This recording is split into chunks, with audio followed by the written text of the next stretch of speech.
Okay, so hello everyone. Broadcasting live now from on August 22nd. As some of you may have noticed, I just did 5 minutes of sitting meditation,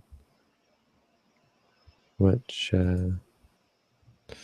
seems like not a very good example to set, but in my defense, I just got in the door about 10 minutes ago because I was getting this. This is a residential tenancy agreement. So tomorrow morning, we are going to sign this agreement. Right, Robin? Awesome. Anthony's coming over tonight because, well, we don't have to sign it, but if we don't sign it right away, they're going to show tomorrow. They've got people already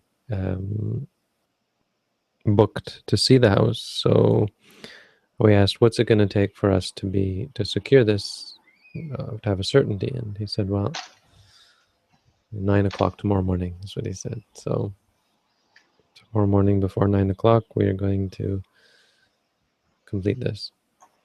And we're going to have a monastery, a meditation center, a place. Move in on September 1st. So, but I mean, that's technically, if Robin said you're available September 7th. Yes, the Labor Day weekend. Well, Labor Day in the United States. So September 5th and 6th. So the 5th and the 6th, we'll have a weekend moving. I mean, we've got a truck here. The head monk can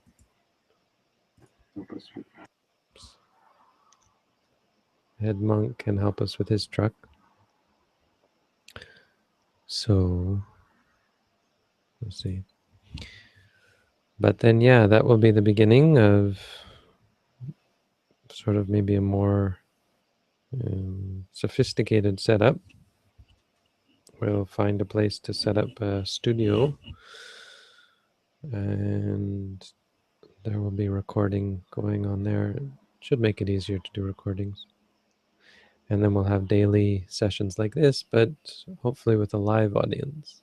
So we'll have to set up the living room in such a way that, I mean, we don't expect huge groups of people. It's not a huge room. But in the small living room, we will be having, allowing people to come, and hopefully people will come from McMaster to learn how to meditate.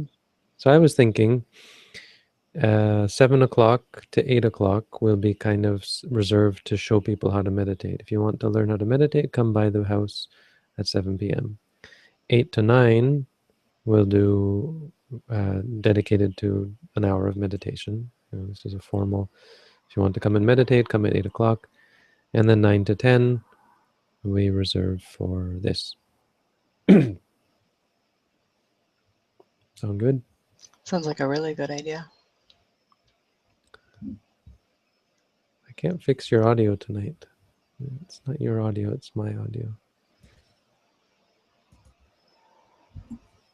Just a second. It's a bit important because the sound, I'm recording your sound through this mic as well, so.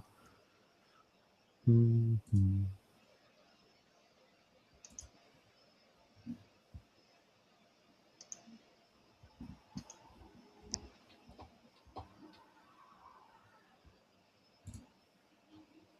Oh, here, it's gone back to what it shouldn't go back to. Okay, can you speak? Sure. Yeah, that was all it was. It was, somehow it got to the wrong setting. So hopefully that's it. Okay. So anyway, good news. That is very good news. But we now have the question of, are we actually going to survive the year? So we do still, I think that project on the internet does become somewhat critical. Well, maybe not critical, but we do have to be careful because we still have utilities, and there's internet and telephone and that kind of thing.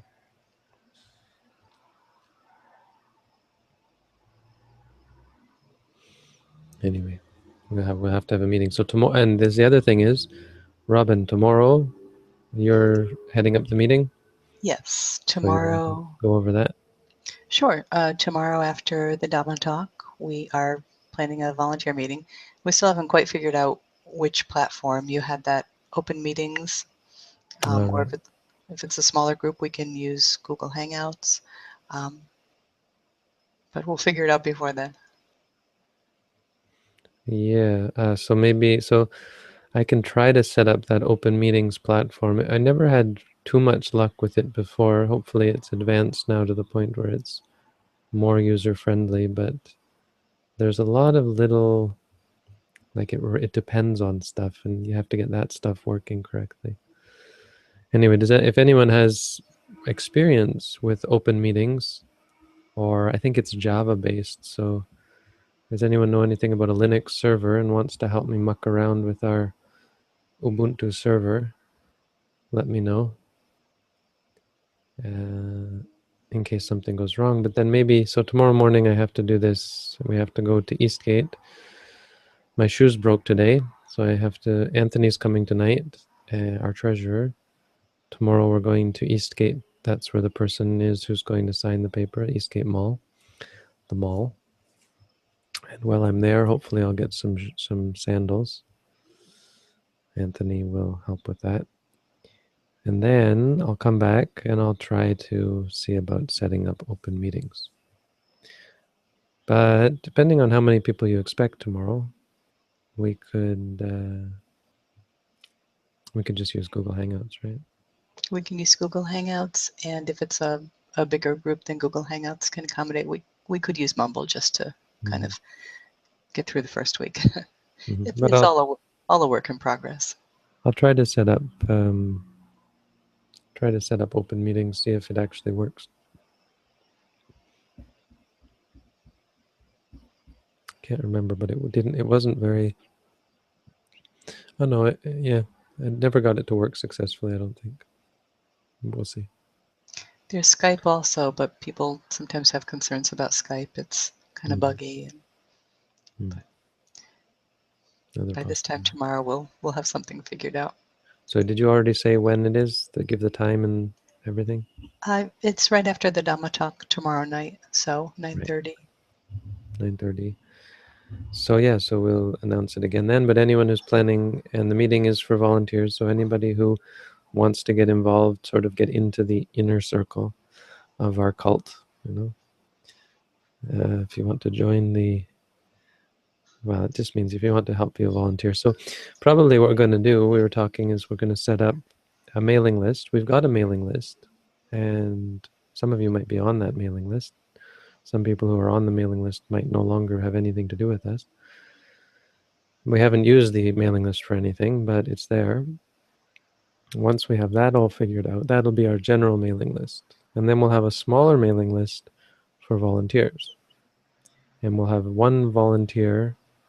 Robin has said she would do it, but if someone else wanted to, then spread the work around. Send a newsletter out to the general mailing list to let everyone know what's going on. And the newsletter, before you send it out, I could add something, updates from me and that kind of thing.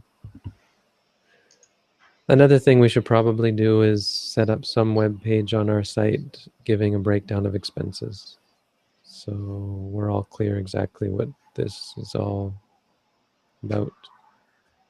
What exactly is our requirements? Anyway, enough about that, all in good time. Today we have a quote. Would you like to read the quote, Robin? Sure. Okay. Venerable Ananda went to the house leaned against the doorpost and wept, saying, I am but a learner. I still have to attain perfection. But alas, my teacher, he who is so compassionate towards me, is about to pass away. Then the Lord asked the monks, Where is Ananda? And they told him, and the Lord said, Go, monks, and say to Ananda, Friend Ananda, the Lord calls you. When Ananda came, the Lord said to him, Enough, Ananda, do not cry. Have I not taught that it is the nature of all things beloved that we must suffer separation from them and be severed from them? For that which is born, come to be, and is compounded, is also subject to dissolution. How could it be otherwise? For a long time, Ananda, you have served the Tathagata with thoughts of love, with words of love, and with deeds of love, graciously, unstintingly, and wholeheartedly. You have gathered great good. Now put forth energy, and soon you too will be free from defilements.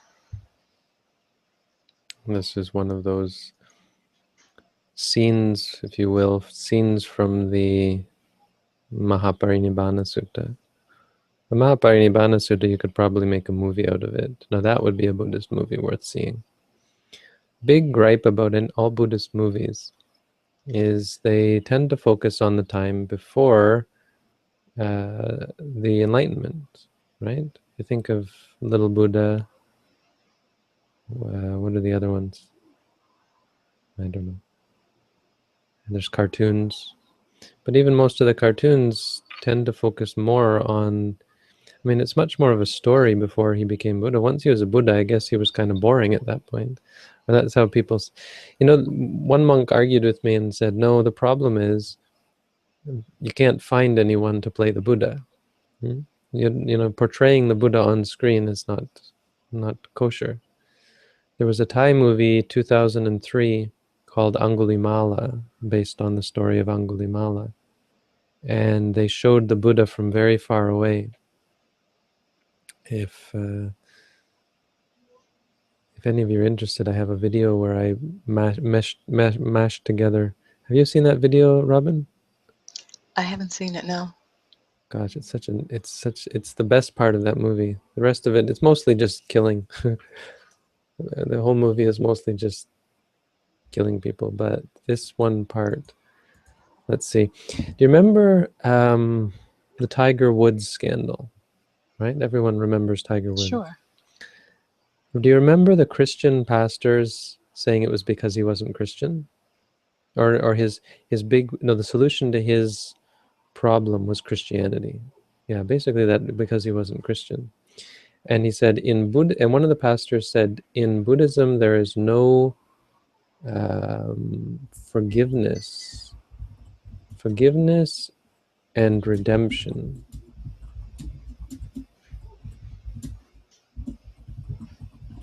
Let's see if I can find this video based on those keywords. Yes, exactly. Forgiveness and redemption in Buddhism. So I can put this up here. Let me see. It's not even really related to this, but just because I'm going to rant about good Buddhist movies. YouTube gadget. Welcome to YouTube's in the Hangout. Click add video. How do I add video? Click on add video. Where's the add video button? Oh, here. Okay.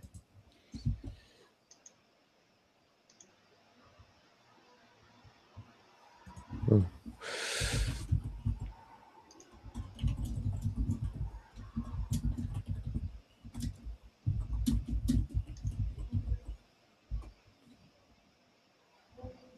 Okay.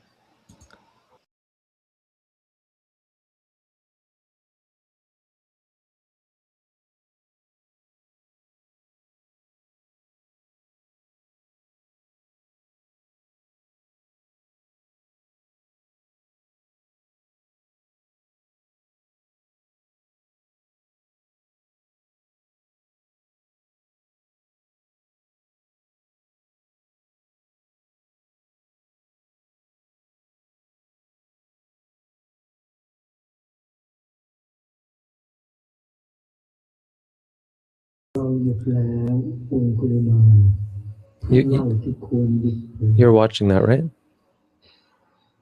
Okay. You're muted though. So this is after he's killed lots and lots of people. And he's just run after the Buddha. I skipped that because I had a limit of 10 minutes. Back then I was only doing 10-minute videos. I'm not sure that it's coming out on YouTube though, the video. Oh no? Doesn't seem to be, no. องคุลิมานเราได้หยุดการทำร้ายต่อชีวิตทั้งปวงได้ชื่อว่าหยุดแล้วในการทุกเมื่อ Oh, here it is. ส่วนท่านก่อกรรมในทุกขณะจิต I don't think it's coming out on YouTube. Are you watching on YouTube? Well, yes, I'm watching the two screens. So for people watching on YouTube, the Angulimala movie is playing in the Hangout, but apparently it's not going over to YouTube. So, strange.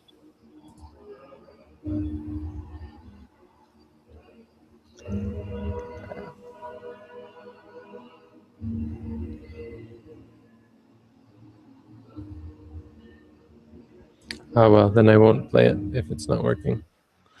But you have to watch that video. Anyway, it's totally not related to what we're talking about. But that's one movie that actually did, it shows that the Buddha's life is worth putting to film and can be successfully put to film. Those scenes that I cut out, to me, were the ones that, you know, were very much worth putting to film and really tell several messages, tell several, you know, give several messages. One is this interesting, it's actually an adaptation. The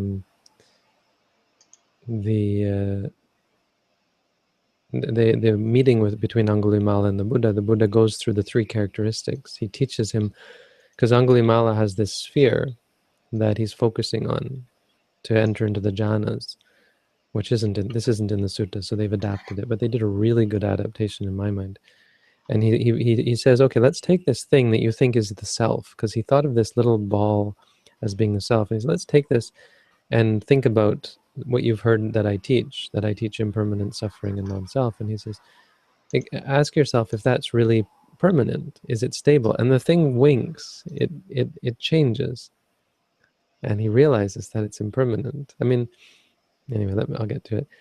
And then he says, well, ask yourself if it's true happiness. And then he sees, it's a visualization of, you know, obviously it wouldn't be exactly like this in reality, but he sees it turn kind of ugly, you know, because once he actually looks at it objectively, he realizes that he's just deluding himself. And the third one is itself. Is it the true self?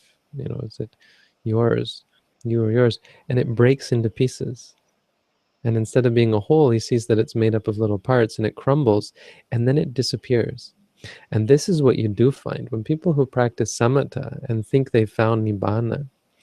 There was a story of a very famous monk in Thailand who is now the icon. He's passed away, but he's the, what do you call, the figurehead that they use in this huge cult in Thailand, the huge cult in Thailand. And he went to practice vipassana meditation in the same tradition that we practice at Wat Mahatat. And he was already a famous monk at the time, but he went with the queen, the mother of the king at the time. The two of them went together, or, you know, around the same time. I'm not sure exactly how it worked, but they went to practice this new kind of meditation that was coming up in Thailand, because up until that point, everyone had practiced samatha. And he had the same, he had taught meditation based on this crystal, you know, seeing this crystal and moving the crystal down your body and that kind of thing. And he said, I saw this. And this teacher, well, first he said, I saw a bunch of monks. And the teacher said, oh, very, very good. Ajahn Lompo Chodok is telling this story. I have to hear him tell it. I said, oh yeah, very good, very good. Just acknowledge, no? Make sure that you acknowledge. I just add this, some sort of addition to your practice. Say to yourself, seeing. And he said, okay. And so he went away, came back the next day and said, I saw the Dhammakaya. And he said, what's the Dhammakaya? Oh, it was this crystal, beautiful crystal that I saw. And he said, oh, very good, very good. Just make sure that you say to yourself, seeing, seeing. And he went away. He said, okay. So he went away and did seeing, seeing, until it disappeared. And then he came back the next day, and he was totally blown, exactly like Angulimala. The reaction that Lungpo Chodok describes is exactly what you see in this movie. It disappeared, and he couldn't get it back, because that's the thing with samatha. It's not you, it's not yours. You think you're in control, but if you change the parameters even slightly, you can lose it and have a very hard time getting it back. You realize this is what people say. They have a really good meditation, and then they spend the next meditation trying to get that sense of calm back, thinking that they created it. It's not self. It's impermanent suffering. It's not self. It's slippery. And so he said, I've been practicing for so many years, and I feel like I've been wasting my time, wasting my life. I thought this thing that I saw was the true goal and truly stable, and now I've seen it just disappear like nothing, and be totally out of my reach. This is called, in Vipassana terms, this is Udayabhaya, which leads to Bhanganyana, which leads to Bhayanyana. Bhayanyana is this fear. He was totally, Angulimala shows these, Udayabhaya, Bhanganyana, Bhayanyana. Three of the first three Vipassana knowledges. He exhibits them so clearly that I thought this movie, I don't know whether they knew this or whether they were intending or they just happened to get it right, but it's amazing to me that a movie that was supposed to at least be partially entertainment turned out to be an incredible example of the problem really with samatha, and how it leads you. If you watch the whole movie and get a good version of the subtitles, I don't know that the subtitles are all that good. I made a better version, but I don't know if I still have it. It shows this progression where he deludes himself into thinking he's reached some special state, and it's an adaptation. It's not exactly according to the suttas. Anyway, the overarching point was that it would be great to see this sort of thing, and it's a great use of the media. I've thought about taking the suttas and making videos of the suttas.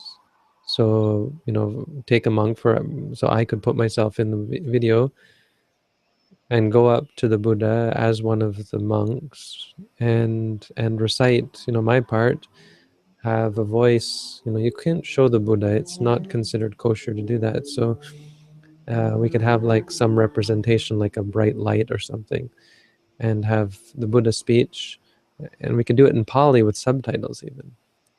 And you could do various teachings this way, video teachings, reenactments of the suttas. Have to find a forest somewhere, but that's a project that someday I think someone should do.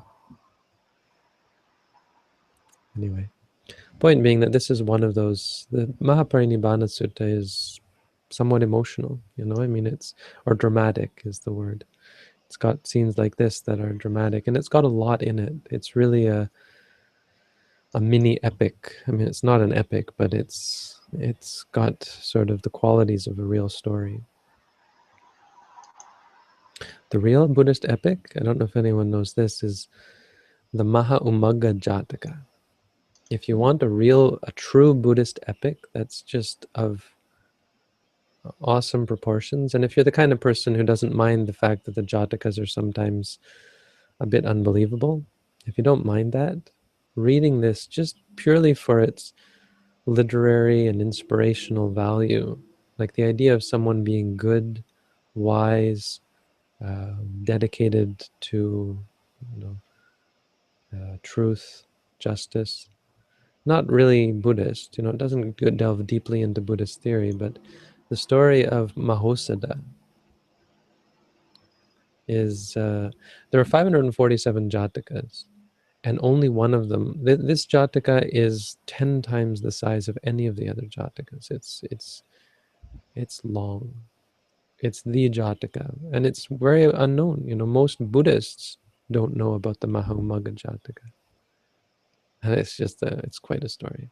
And to make a movie out of that, And you can just read it online. It's available in English. So it's a shame that more people don't know. I mean, it's not deep Buddhist wisdom or anything, but as a story and as inspirational material, it really gives you a sense of the Bodhisattva's perfection of wisdom, I think. I mean, it's just a story, and it's sometimes a little over the top, but if you compare it to like the Odyssey, right? The Odyssey is the classical epic. Well, Odyssey is not a Buddhist story, and you've got him killing people, and the good guys don't act so much like good guys according to Buddhism. If you read the Hindu epics, the Mahabharata, the Ramayana, the heroes aren't Buddhist heroes. You know, they're not terribly Buddhist. They kill and lie sometimes, cheat, steal, even, who knows. They aren't as noble. They aren't noble enough on a Buddhist under Buddhist criteria. Anyway.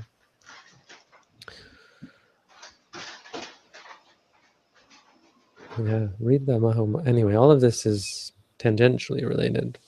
But here we have the story of Ananda.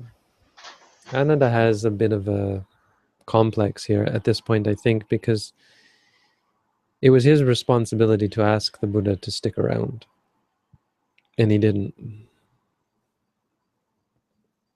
And it's an interesting point because you think, well, why didn't the Buddha just stick around? You know, if it was appropriate, why didn't the Buddha do it? You could argue, one way of explaining it is you could say he was making a point. I mean, that's not the ultimate truth, but it's part of the truth. If the Buddha had, of his own volition, stuck around, people would think, you know, why is the Buddha doing more than expected of him? He made a vow after his enlightenment and after he was invited to teach. He made a vow not to enter into parinibbana before all of the male monks, female monks, male lay disciples, female lay disciples were grounded in the Dhamma and able to teach the Dhamma. And so at 80 years old, this was accomplished, and he gave up the will to live. But the story goes that Mara came and reminded him of this fact, because Mara didn't like the fact that the Buddha was leading people out of samsara. Mara is one of these high angels who likes to control people, likes to manipulate them, likes to encourage them to stay in samsara. So at most, he says, if you want to be a good person, just do good deeds, because good people who do good deeds are still in samsara anyway. So Mara came up and reminded him of this fact, and the Buddha said, enough, it's time. You don't have to invite me, I'm ready to go. And he gave up the will to live, because he'd done his duty. I mean, he wasn't, in the end, he's not going to live forever, and enough was enough. But it's really an interesting, you know, it's quirky, kind of, because if he had been asked to live, if he had been asked to continue on, he would have stayed until he would have not given up the will to live, and would have lived, they say, to 120. That's what the commentary says. He would have lived longer anyway. And he didn't do that. So Ananda probably felt somewhat responsible for this, because the Buddha gave a clear indication. The Buddha said to Ananda, he said, if someone were to ask, it would be possible to stay. But they say that Mara was manipulating Ananda. I don't know. Anyway, not really the important part. But the point was, he's probably feeling a little bit guilty at this point, if you follow the story. But more than that, he loved the Buddha very much. If you read the commentary's description of how dedicated Ananda was to the Buddha, he didn't have enough time to meditate on his own, because he spent all his time waiting upon the Buddha, I think something like 5 times a day, putting out bath water, sweeping out his kuti, preparing, you know, setting out his, I don't know, his bowl, his robes, washing his robes, doing everything for him, basically. And he did teachings. I mean, Ananda was, in many ways, people tend to gravitate towards him I mean, in modern times, when you read about Ananda, people tend to identify with him because he was sort of the all-around good guy, being so devoted to the Buddha, being so kind. He was the one who worked to get the bhikkhunis started, worked to have the Buddha accept the bhikkhunis, the bhikkhuni order.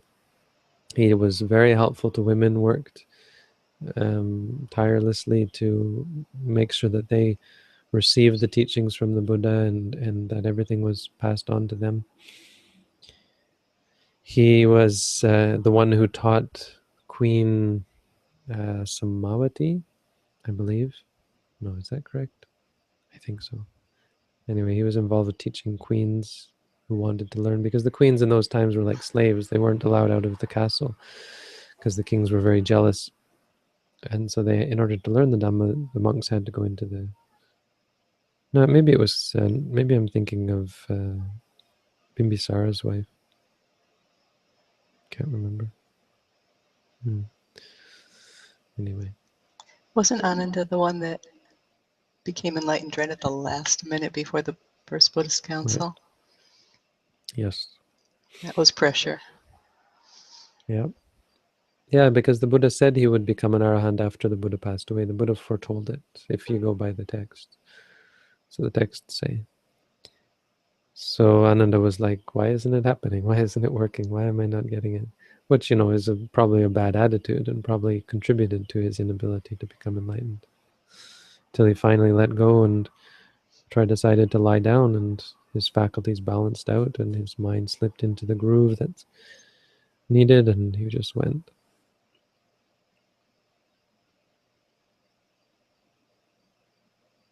So what's the lesson from this?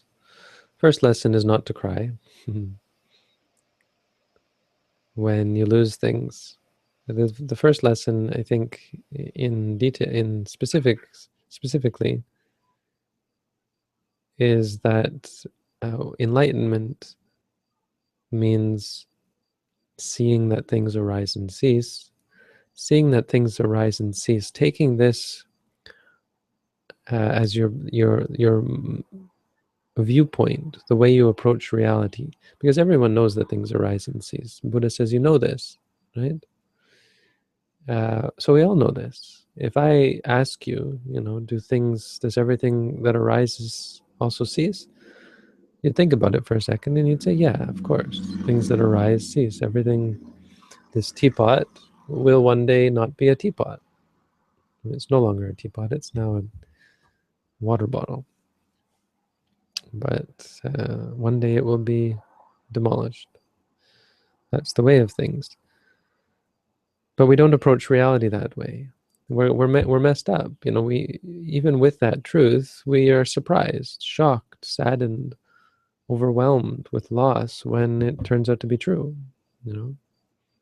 When the uncertainty of life comes to pass, we know that we could die anytime. We know that the people around us could die anytime. Yet when there's a tragedy, we call it a tragedy, and we say, "Oh, they went before their time." No, they didn't. They went exactly at their time. I mean, whatever that means. They went. It's how it happens. There's another really good jataka that I always bring up at funerals called the Uraga jataka. Uraga means one who goes by their chest. Do you know who that is? One who goes by their chest. Do you know what that refers to? Does anyone know what an Uraga is? One who goes by their chest? One who travels on their stomach, basically. Like a worm or a snake? A snake. Uraga means ga is from gam, right? The root to go, meaning to go. So ga is one who goes. Ura is the chest. So uraga it's a word for snake, but it literally means one who goes. Anyway, the Uraga jataka, the snake jataka, a snake bites the bodhisattva's son, and definitely worth looking up as well. I read when I was in up on the mountain above Chiang Mai. I read all 547 of the jatakas. I recommend it if you happen to be, well, if you've got the time like I have. Recommend reading all 547 of them, because it's not deep Buddhism, but it really gives you a sense of Buddhist culture. And then you get gems like the Uraga Jataka, which is really quite moving and remarkable. The Kanha Jataka I mentioned before, the Black Jataka, number 440, definitely an inspirational Jataka. Definitely, and it's inspirational for its treatment of skin color, I think. You know, the idea of racism, and it's a big thing in India, in Hinduism.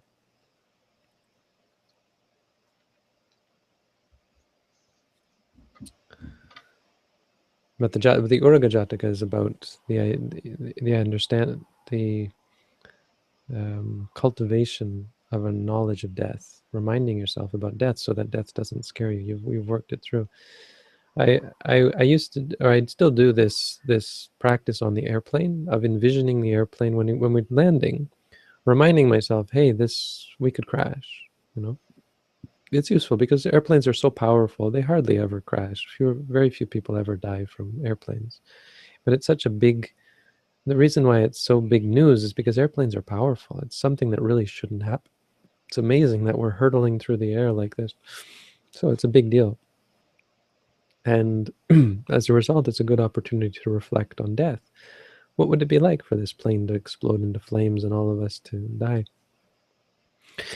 And having this is what meditation on death does. It evokes a feeling in your mind, and it tests you to see whether you have this vulnerability. And if you do it often enough, eventually you become neutralized to it. You no longer are shocked by the truth. The truth is that everything ceases. And when you get comfortable with that, it no longer affects you, it no longer upsets you.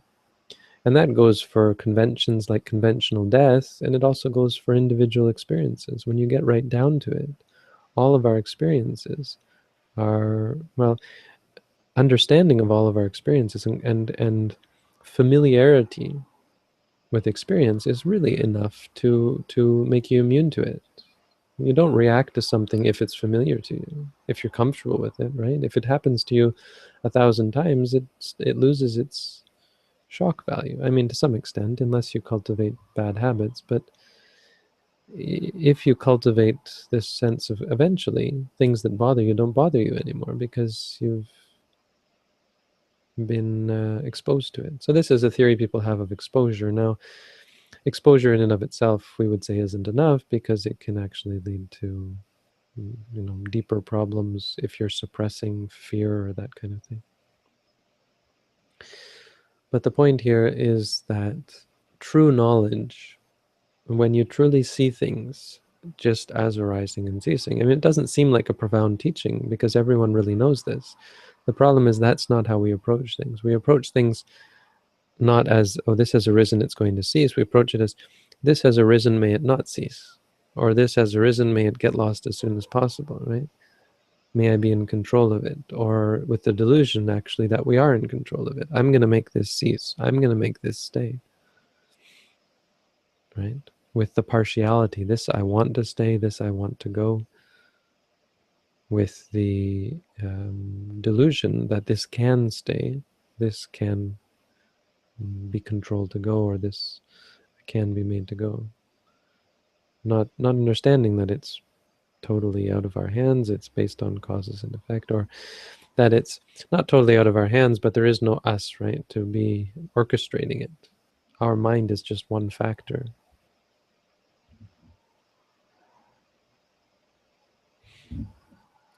Anthony just sent the message. He's waiting for the GO train. I should maybe offer to go pick him up. Maybe we can go pick him up. Anyway. I think I'll stop it there because I've been talking for a while. That's the big lesson to learn here.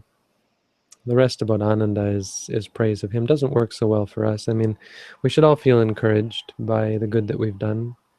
Thinking about good deeds that you've done is useful.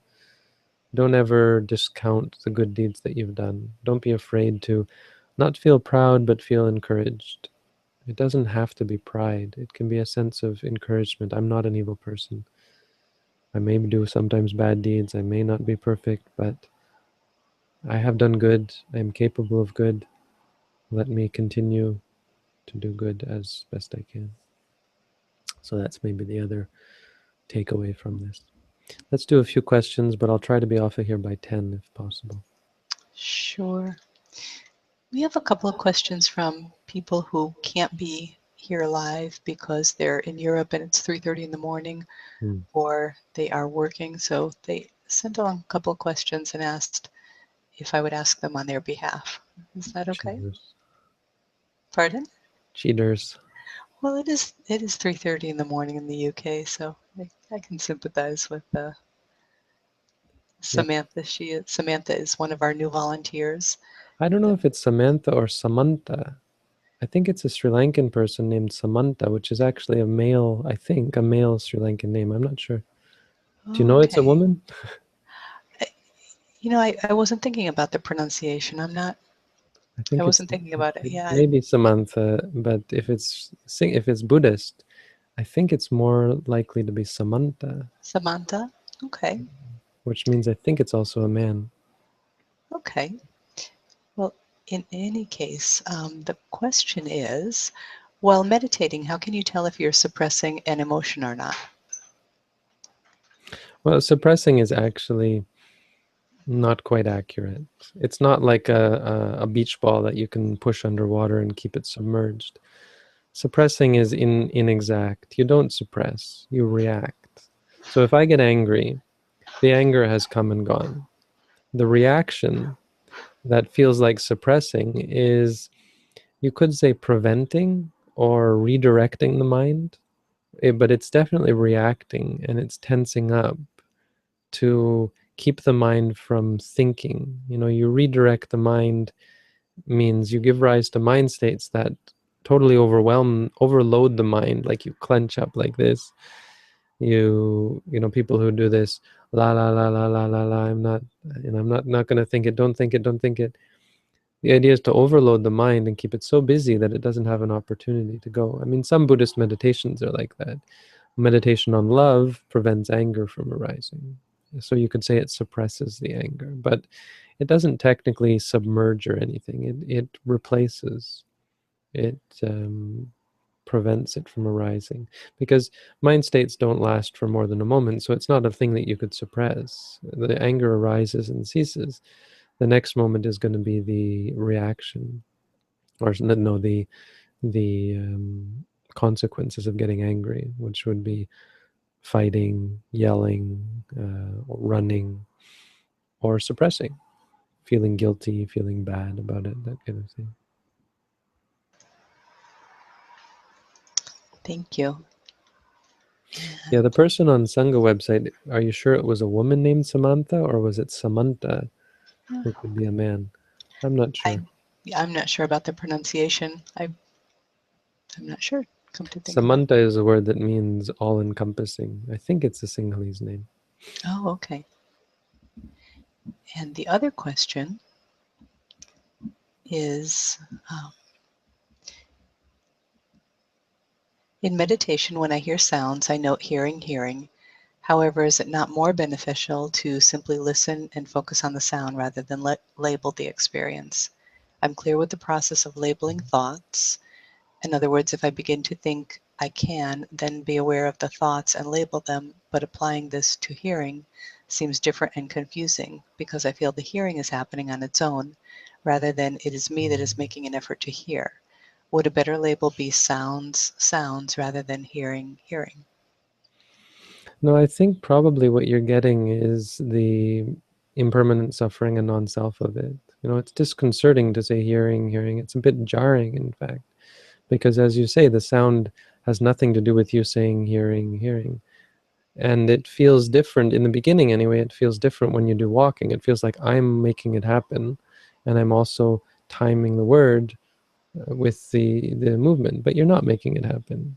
There's a moment where the mind instigates it, but much of it is just physical. It's a ignorance, or it's a misconception. So that's actually, hearing can be quite useful for that reason, because it's kind of jarring and you can't expect it. The reason why we like music is because it's a sound that you can expect. Why is music a sound that's preferred? Because it's got a rhythm, and you can come to expect it. And then when it changes, it excites you because you can't expect it, but then it's very quick. Successful music is quick to give it back to you, to give the rhythm back to you, you see? So they have the cymbal crashes that excite you, or something like a drum roll, but then it gets back into the rhythm that you can predict it. This is science. This isn't even Buddhism. I read somewhere, but there are studies that say the reason why we like music is the ability to predict the rhythm. My sound, you try it on me speaking, and you'll find it's a totally different situation. Say to yourself, hearing, and it's jarring. You see that you're not in control of the sound, and that somehow upsets the mind. It gets easier and it gets better as you start to give up the need to control. You'll find yourself more able to just say hearing. But the difference is a mantra is something that keeps your mind focused. That's true for tranquility meditation. What we're learning in the Visuddhimagga is this is the traditional way to do meditation. We're just adapting that concept to ultimate reality. Ultimate reality is the same. If you want to focus on it, mindfulness, what we call mindfulness, is what is the quality of mind that you get from reminding yourself, from straightening the mind so that you grasp the object clearly and completely. And that comes from the mantra, which has the same effect as it would with a samatha meditation object, focusing the mind, keeping the mind fixed on the object. The other thing about noting is it is honest. It forces you to be honest. It's artificial, which means you have no control. If you say, I'm just going to listen, I'm just going to hear and be objective, well, it's easy, it's fine to say that, but what you're doing is just letting your mind, it's possible. You can become enlightened doing that, for sure.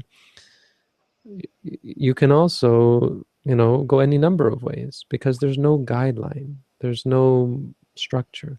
When you're forced to say hearing, you have no choice but to be totally objective. You're much less likely to go off track. This is why I can pretty much guarantee that none of my students will ever go crazy from practicing my teaching. As long as I'm there with them every day to keep them on track and to keep them doing it correctly. You will never go crazy with this teaching. You can't, because it doesn't let you get carried away. You're forced to come back. I even think people who I've never had a student, but I'd like to try with someone who has like schizophrenia and work with them. I suppose what would probably happen with many people is they'd run away, stop practicing, just quit and do their own thing. That happens. People get overwhelmed by it. But I think with someone who is sincere enough, you could even help people who have serious mental illnesses, I think. Anyway, I hope that provides some argument as to why you shouldn't just be quick to give up noting.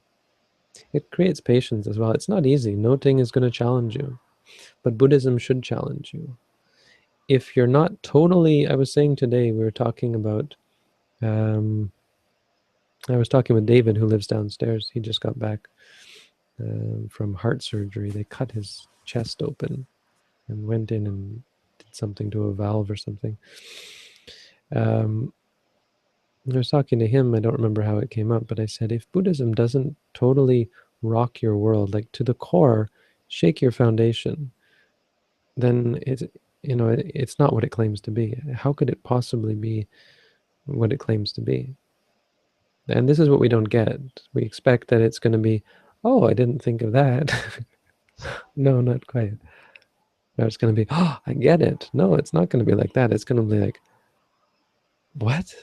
Like, oh my gosh, I'm totally, I've been, my pants are inside out kind of thing. It's going to be totally, I've been doing this wrong the whole time. A little disorienting.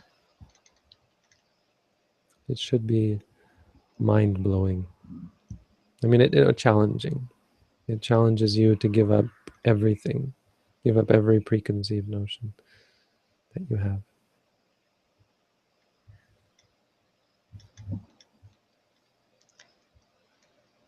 scrolling through for questions here. How was Angulamala able to advance so fast in his practice with so corrupted of a mind? He had done a lot of work in the past. He had, he actually had good intentions. The story seems to suggest that he wasn't really, he didn't want to kill people. He was deluded into thinking that it was the way to enlightenment, somehow that he was helping. The movie does a really good job with this, though it's not canonical. The movie starts off with him looking after goats, sacrificial goats, and he saw all these sacrificial goats were being slaughtered. He would befriend them and look after them, and then they all get killed, and he said, I don't want them to die. And the big guru says to him, when they die, they go to heaven. And that's, the movie does a really good job of explaining it. It's just, I think it's a magnificent, without all the killing. I mean, there's blood, gore, violence everywhere, but he starts to cultivate this perverted concept of which Hindus tend to have, that when you kill them, they go to heaven. And so in the movie, that's how it got to that point where, and this isn't canonical, but where he believed he was sending them to heaven. These people were all being purified by him. I mean, it evolves, and there's more happens, and there's a woman involved, so you know how that is. I shouldn't have said that, probably. That's a good explanation, though, of, I had no idea that of... Well, that's not canonical, but the movie does a really good job of offering one interpretation. I mean, there are still people that have that delusion, and people kill their children and all kinds of things. Yeah, absolutely. They think It's they're true. doing the right thing. Yep. Cults that believe they have ritual suicides. Does it matter what label you use when noting? It should be the best one you have for the experience. I mean, if you're thinking and you say chicken, it's not really, I don't know, if you feel pain and you say happy, not a good one. Some people in the beginning, they're not really listening when you tell them. So often I get people who the first couple of days, or at least the first day, take up saying no pain when they have pain, because that's what they want. They think, yeah, the idea is to say no pain, and it'll go away. So they get it totally wrong. Or they want to say, they say happy when they're unhappy, because they want to feel happy, because they think saying happy is going to magically create happiness. It actually might temporarily, but it's certainly not sustainable, nor is it the goal.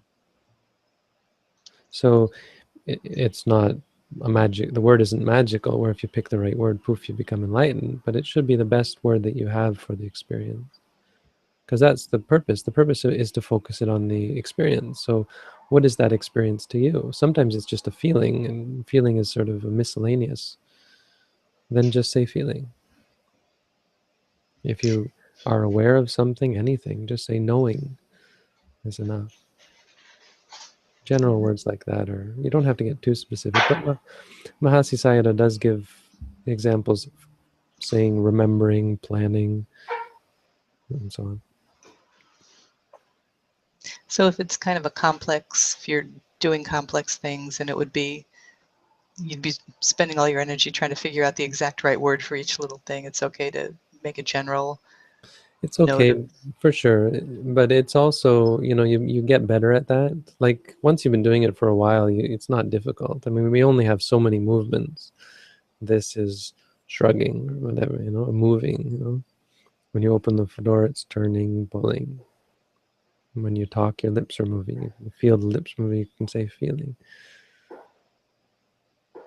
When you swallow, it's swallowing. I mean, it's a skill. So it's not something that should just come natural either. It's something in many ways you get better at as you cultivate it. Keep that in mind. Thank you.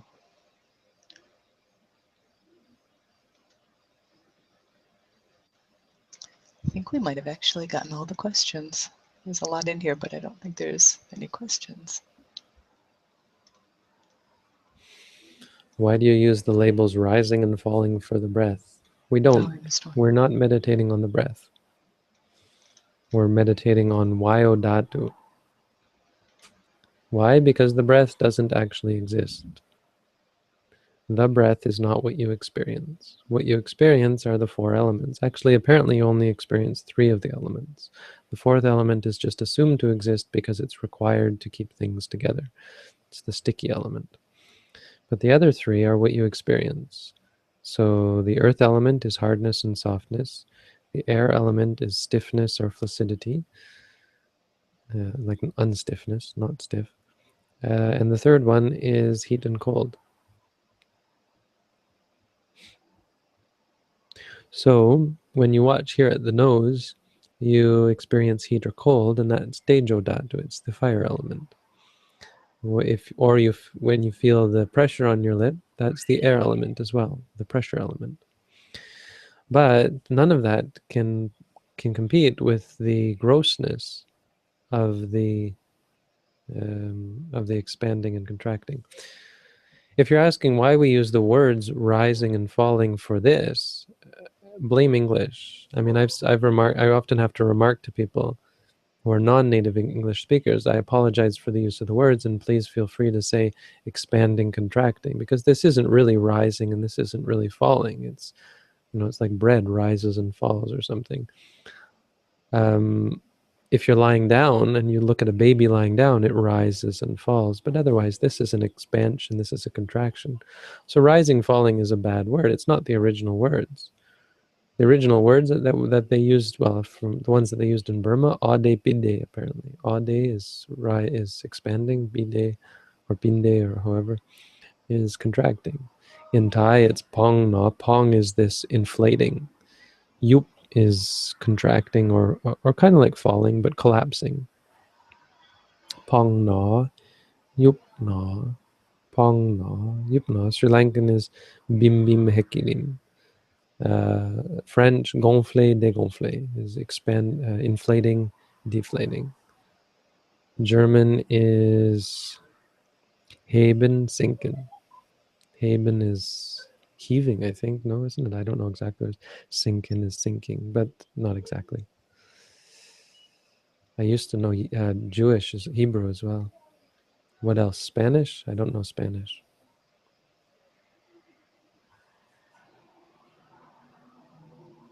If you're not a native English speaker, rising, falling is a bit confusing. If that's what you're confused about, I understand and can say blame English language. Because to me, it's fine. When I say rising, I know this is rising.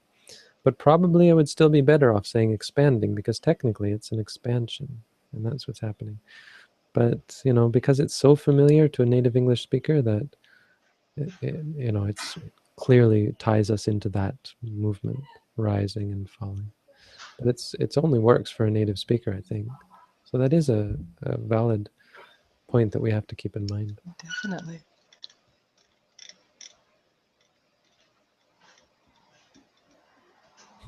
Inhale, rising, exhale, falling. Inhaling, exhaling. But inhaling doesn't work because that's not, this is inhaling, this is exhaling. And we don't actually inhale or exhale. The experience is not, you could do it. It's, I'm nitpicking, but it's not the best. The best is to focus on a point. That's where vipassana can flourish. And the most gross, obvious point is this one. Often not in the beginning, unfortunately. In the beginning, we're too tense. And you can get this by lying on your back. If you lie on your back, you can see that natural breathing is very much in the stomach. I mean, when I first learned to meditate when I was 13 years old in karate, in martial arts, they taught us to breathe below your belly button. This is the way, deep, deep breathing. And that's how they do it in India. It's supposed to come deep from your belly, I think. So, it's a standard. This is where breath comes. It's just for most of us, we're so stressed that we don't, we breathe from the chest. And it's not very healthy. But if you sit up, if you see the sitting up is different from lying down, it's because sitting up we have too much tension. Asasami pasasami is samatha meditation. That's breathing in and breathing out, but it's samatha. Because you're not breathing in, you're not breathing out. It's a concept. But it works because this is an in-breath, this is an out-breath. Actually, anapanasati is a bit difficult to categorize, and some people are critical of the Visuddhimagga for the way it explains anapanasati. Anapanasati is complicated because some version of what you could call anapanasati is vipassana. This, my teacher calls this anapanasati. No, it's just a word. It is mindfulness of the breath. It's just not technically mindfulness of the breath. Expandiendo, contrayendo. Contrayendo. Is that what they use, or did you just come up with those yourself? Because we have Spanish meditators. I don't know if that's what they actually use. Expandiendo, contrayendo.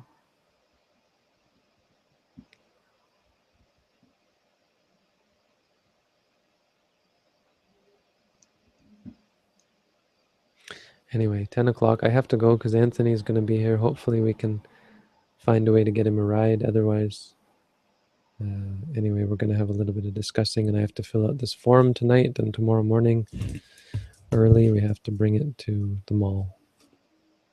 So thanks everyone for tuning in, and Thank on you, YouTube Bande. as well. And thank you, Robin. Have a good night. Good luck tomorrow. Thank you.